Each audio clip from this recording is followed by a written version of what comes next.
हरिओम. भगवद्गीता बोध.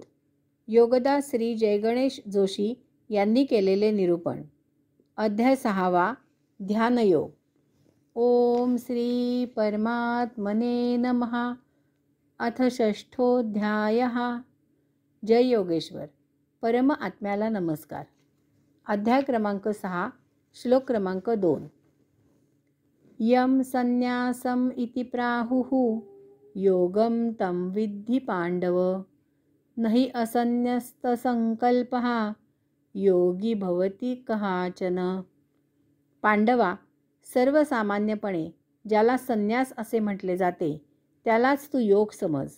कारण संकल्पाचा त्याग केल्याशिवाय योगी होणं शक्य नाही. संन्यासी आणि योगी हे एकच आहेत. या एकाच नाण्याच्या दोन बाजू आहेत.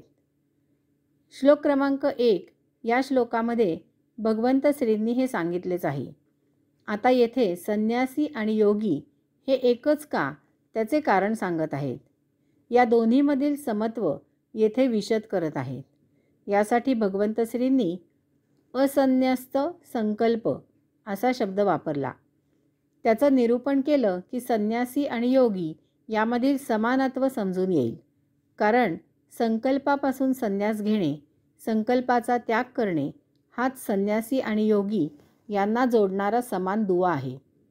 इच्छा होणं हा सजीवांचा, देहधारींचा नैसर्गिक अत्यावश्यक गरज म्हणून स्वभावच आहे.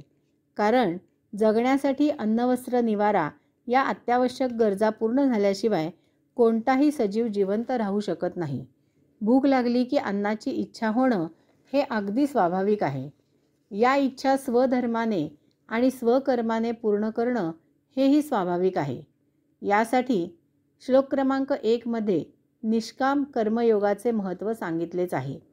परंतु अत्यावश्यक इच्छा जसजशा निर्माण होत जातात तसतसे त्या इच्छांबद्दल गरज म्हणून किंवा चैन म्हणून प्रेम, अभिलाषा निर्माण होते. दुर्दैवाने इच्छा पूर्ण होऊ शकल्या नाहीत तर त्या पूर्ण करण्याची तीव्र संवेदना निर्माण होते. काही इच्छा परत परत म्हणजे गरज म्हणून नव्हे तर केवळ इंद्रियांना शौक म्हणून, पुनःप्रत्ययाचा संतोष मिळावा म्हणून निर्माण होतात. म्हणजेच इच्छांचे वासनेत रूपांतर होते. वासना पूर्ण करण्याची जिद्द निर्माण होते. वासना पूर्ण करण्याचा संकल्प तयार होतो. या संकल्पाला अहंकार घट्ट पकडतो. लवकरच वासनेची चटक लागते. वासना पुन्हा पुन्हा उपभोगायची चटक लागते. त्या सरळ मार्गाने पूर्ण झाल्या नाहीत तर त्या अवैध मार्गाने पूर्ण करण्याचा चंग बांधला जातो. अहंकार स्वस्थ बसू देत नाही. उचापती, नसते उद्योग सुरू होतात. तारतम्य राहत नाही. माणूस अधर्माने वागायला लागतो. पहा, अन्न, वस्त्र, निवारा अशा जगण्यासाठी अत्यावश्यक इच्छांपासून माणूस अधर्मापर्यंत जाऊन पोहोचतो. यास्तव भगवंत श्रींनी असन्न्यस्त संकल्प असा शब्द वापरला आहे. इच्छापूर्ततेची भावना, इच्छापूर्ततेचा संकल्प याचाच त्याग करायचा. कारण इच्छा झाल्या की त्यांच्या पूर्ततेची माणूस आखणी करायला लागतो. इच्छा मग त्या अत्यावश्यक, आवश्यक, अनावश्यक, त्याज्य कशाही असोत, माणूस त्या पूर्ण करण्याच्या खटपटीला, तयारीला, व्यवस्थापनेला सुरुवात करतो. इच्छा पूर्ण करण्याची आकांक्षा तयार होते. तो त्याचा संकल्प सोडतो. संकल्प पूर्ण होईपर्यंत त्याला चैन पडत नाही. त्यातून त्याचा अहंकार जोम धरतो. इच्छापूर्ततेची आकांक्षा माणसाला स्वस्थ बसू देत नाही. वैध किंवा अवैध कशाही मार्गाने, येन केन प्रकारे त्याला त्या इच्छा पूर्ण होण्याशी स्वारस्य राहते. यासाठी भगवंत श्री इच्छापूर्ततेचाच त्याग करायला सांगत आहेत. इच्छेचा संकल्पच करायचा नाही. इच्छापूर्ततेचा त्याग म्हणजे संन्यास आणि तोच योग होय.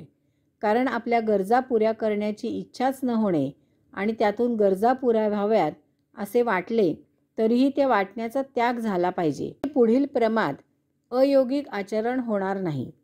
संन्यासाने सर्वच कामनांचा, इच्छांचा त्याग करायचा आहे. त्यात गरजांच्या इच्छाच्या त्यागाचा समावेश आपोआपच आला. योग्याला तर इच्छाच होता कामा नयेत. त्याने सर्वांपासून सम अंतरावर राहायचे आहे. इच्छाच निर्माण होत नाहीत त्यामुळे त्यांच्या त्यागाचा प्रश्नच येत नाही. यास्तव भगवंत श्री संन्यास आणि योग एकच आहेत असं सांगत आहेत. इच्छेची पूर्तता करावी असे वाटले की मनुष्य भोगी होतो. या भोगीचा योगी व्हायचे असेल तर साधकाने भगवंत श्री जसे ठेवतील तसे आनंदाने राहायला शिकावे. प्राप्त कर्म करावे. त्याचे फळ जे मिळेल ते आणि तेवढेच त्याची किंमत आहे हा भाव दृढ ठेवावा. भगवंत श्री जे देतील त्यापेक्षा जास्त इच्छा धरणे म्हणजे भगवंत श्री जे देतात त्याबद्दल नाराजी दर्शवणे आहे. आपल्या कामाचा मोबदला किती मिळावा याची अपेक्षा ठेवणे म्हणजे आपल्या कामाची भगवंत श्रींनी केलेली किंमत योग्य नाही असा त्याचा अर्थ आहे. याचा अर्थ भगवंत श्रींना शिकवण्यासारखे आहे. संकल्पाची पूर्तता करावी असे वाटणारा मनुष्य जुगारी होतो. जुगारी हरला तर रिपुंची आई जी आशा ती त्याला सांगते की आत्ता नाही तर पुढच्या वेळी नक्की जिंकशील, गेलेले सर्व भरून काढशील. हार जीत हे तर आयुष्य आहे. खचू नको, जिद्द ठेव, पुन्हा डाव लाव. जिंकला तर ती आशा म्हणते की पहा कसा खोऱ्याने पैसा उडलास, आता जरा जास्त डाव लाव, खूप कमावशील. जुगाराने तो भारावून वेडापिसा झालेला असतो.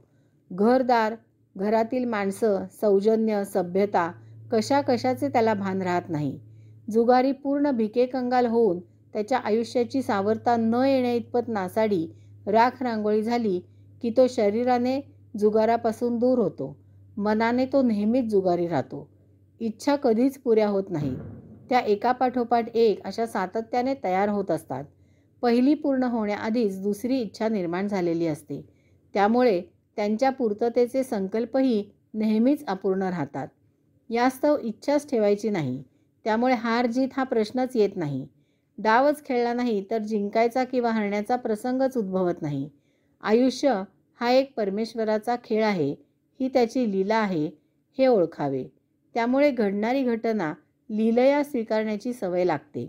जे होईल तेच योग्य आहे असे प्रामाणिकपणे उमजते. परमेश्वराचा उपासक परमात्मा जे देईल ते त्याचा प्रसाद म्हणून स्वीकारतो. त्या प्रसादाचे तो सेवन करतो आणि वाटप करतो.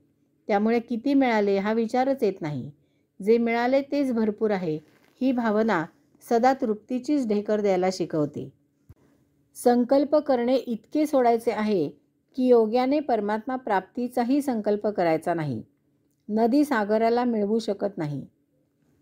ती सागराला जाऊन मिळते, आपोआप मिळते.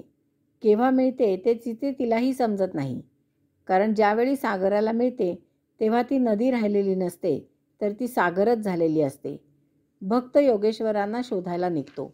यात्रा करता करता भक्ताच्या नावाने हाकाहाक केली जाते. अरे भक्ता ये, आहेस कोठे?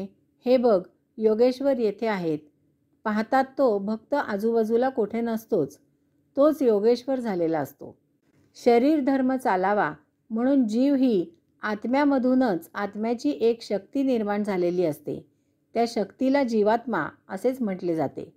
अंतरात्म्याच्या सत्प्रेरणेने तिने शरीराचा व्यापार सांभाळायचा असतो.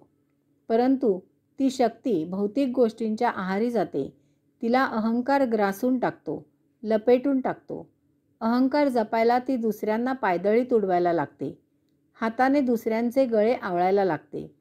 वास्तविक एकमेकांनी एकमेकांच्या पाया पडून एकमेकांबद्दल आदरभाव वृद्धिंगत करायचा असतो. परमात्म्याचे काम हातात हात घालून प्रेमाने करायचे असते. परमात्म्याची प्रार्थना हाताने टाळ्या वाजवून त्या तालात देहभान विसरून करायची असते. यास्तव हातापायाने स्वधर्माने प्राप्त स्वकर्म करावे. इतर वेळी पाय योगेश्वरांच्या मंदिराकडे वळवावेत. हात त्यांच्या पूजेत व्यग्र असावेत. काही इच्छा झाली तर ती योगेश्वरांना अर्पण करावी. म्हणजे तिच्या पूर्ततेचे जे काही करायचे ते योगेश्वर करतील. आपण साक्षी राहून स्वधर्माने स्वकर्म करावे. हरिओम.